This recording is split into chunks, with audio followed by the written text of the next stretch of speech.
Okay. So those files are on disk waiting to be read. And if you remember from the first lesson, there's an idea of a packed disk primitive. Packed disk primitives are like any other packed geometry.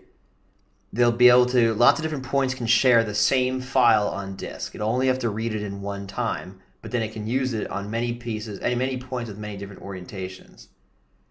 So let's go down here and let's make, well, let's first actually, we need to delete some attributes. This comes in with a lot. This comes in with basically everything that this the simulation had.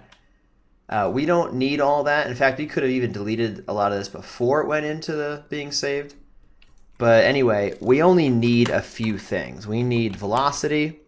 So I'm saying delete all point attributes with that star. But then I'm saying, but not V and not W. And you know what else?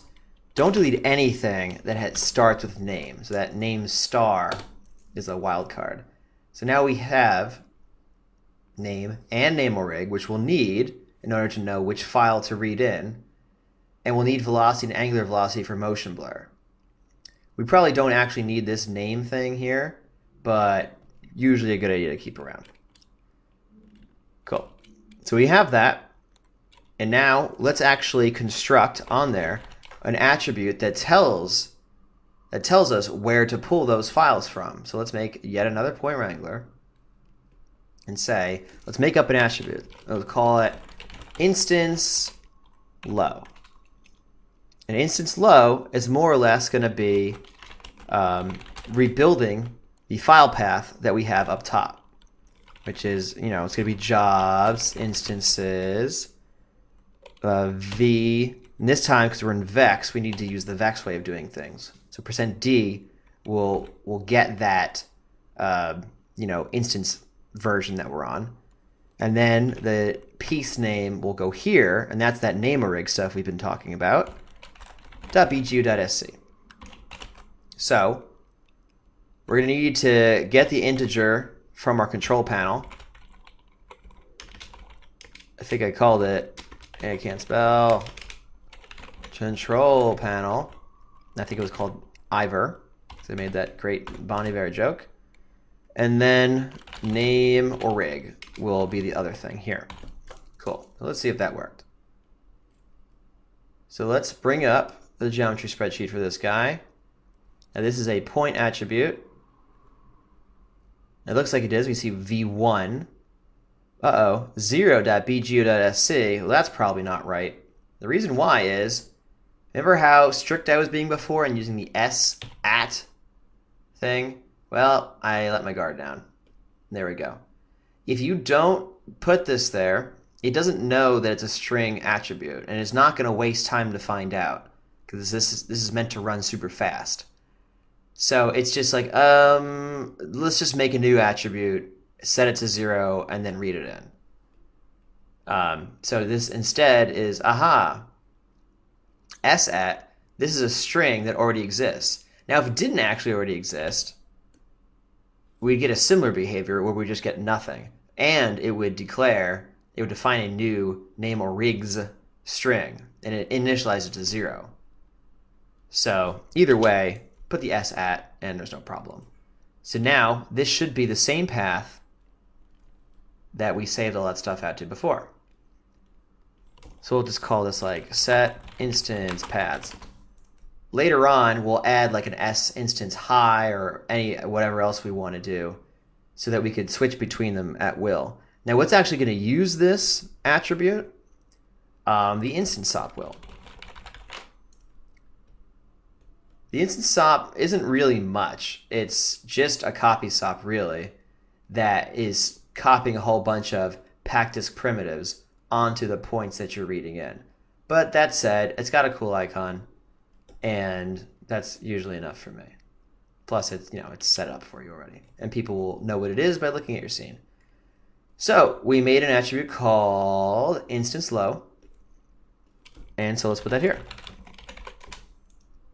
And there you go. So we know it, at the very least, that it found the geometry because it's red. Remember we changed it to red? If we change the instance version back to 0, well, that'll go back to the original ones we made. but here's the red ones. So it's right, it's reading it in, but clearly it's very wrong. It will even move with the sim, but in ways that you've only dreamed about. So the reason why is because it doesn't have a pivot and it doesn't have an orientation. It doesn't even really have a scale, not that we've messed with scale yet. Spoiler alert, we'll be messing with scale. So what I like to do is create these packed things once. So now also, by the way, it's a bunch of packed disks, which is different than what we had before, which was a bunch of packed fragments. So now we have a bunch of packed disk primitives, which is great because we could run multiple sims, which we're going to do with the wedging, and then display multiple sims at the same time, all reading from the same packed disks, as opposed to the packed fragments. They would each have their own packed fragments coming in from these BGOs. But that's just a little sidebar. In any case, what we also need to do is restore the transform that the simulation originally had. And they are stored under the intrinsics. We talked about packed full transform in the first lesson, which is the full 4x4 matrix, which, you know, they all move around as the sim goes on.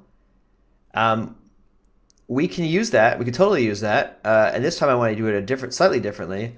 Let's just use the transform, which is really just the upper 3x3 part of the matrix. That's the scale and rotation. So in a sense, it's just the orientation. We're going to need to read that, the scale orientation, and we're going to need to read the pivot. We need to know what to scale around. We need to know what to pivot around when we are, rather what to rotate around. And for that matter, the actual position itself we can read, although we don't need to get that from the intrinsic. We can get that from the regular P area over here. So another little pro thing I like to do is, because we loaded it one time, we really only need to load those packed disks the one time, or load, even if we wanted to use the packed fragment stuff, one time. So just to make it a little bit more predictable, I like to lock it down here so we have it, and then just keep reading the new transforms and, you know, translations and rotations from this, from frame to frame. So let me show you what I mean. So let's make a point wrangler. It's actually, this is a silly incident where we could use a point wrangler or a primitive wrangler here, but I won't explain why because it doesn't matter. But essentially it comes down to there's as many points as there are primitives, and we're not going to be doing anything that relies on one or the other. So we want to read in the transform from the animated stream, which is this one, the one that doesn't have the time shift on it. And we're going to update the positions of the time shifted one. So here we go. Matrix 3 is a 3x3 matrix. That again stores rotations and scales. Now we can read the intrinsic that we were just looking at by using a prim intrinsic command here. So prim intrinsic, read it from input 1, which is the animated input. It's called transform, as we just saw in the geometry spreadsheet. And let's do it on the point that we're currently iterating on. Cool. So we have that. What else do we need? We need the pivot, like I said, is the XYZ in space where we are rotating and scaling around. So same thing. We need it from the number 1 input, which is the second input.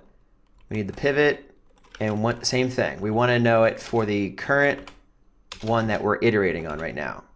Point num. What else can we get while we're here? Let's get the position. The position is not an intrinsic, it's just a regular P thing. But still read it from input 1, P, point number. Cool. So now we have all those things. Let's now set them in stream 0, the static stream. Set prim intrinsic, pretty much the same syntax, 0. Set it into the transform intrinsic. Do it for the number that we're currently on. And transform is the matrix 3 that I defined above. So we're just setting it there. We're just passing it off from one stream to the other. So I'm just going to copy this, change this to pivot, and change this to pivot. Cool. And then the last thing we need to do is the easiest, which is just set the position to be the position vector. And click away, and there you go. And now it's updated it. And it's pretty fast too, as you can see. It doesn't have to reload anything from frame to frame. We can just like scrub through this. Not that this was that slow, but maybe slightly, maybe not. Either way, bam. So again, we can go back to this and go back to this. We could even change this up even a little bit more. Maybe instead of color, what if we took the pieces? So there's the pieces again. What if we beveled everything? Like, what, you know, back when it's this whole wall of things here. What if we took it and like really ate away at everything somehow, or for some reason rather? Actually, it's kind of hard to see it that way. Let's put it on an individual piece.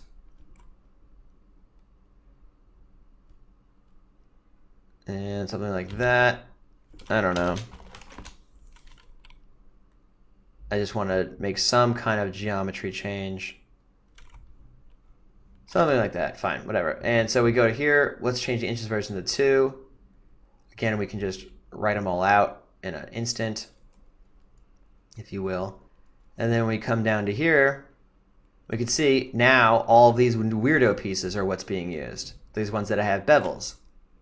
So even on the first frame, you can see now we got like a bunch of cobblestones basically all wedged together. Is that cool? I don't know. Probably. Later on, it'll be great because, again, we're going to make very high-res, very interesting geometry, but still get to sim with the low-res pieces. That's the main point of all this.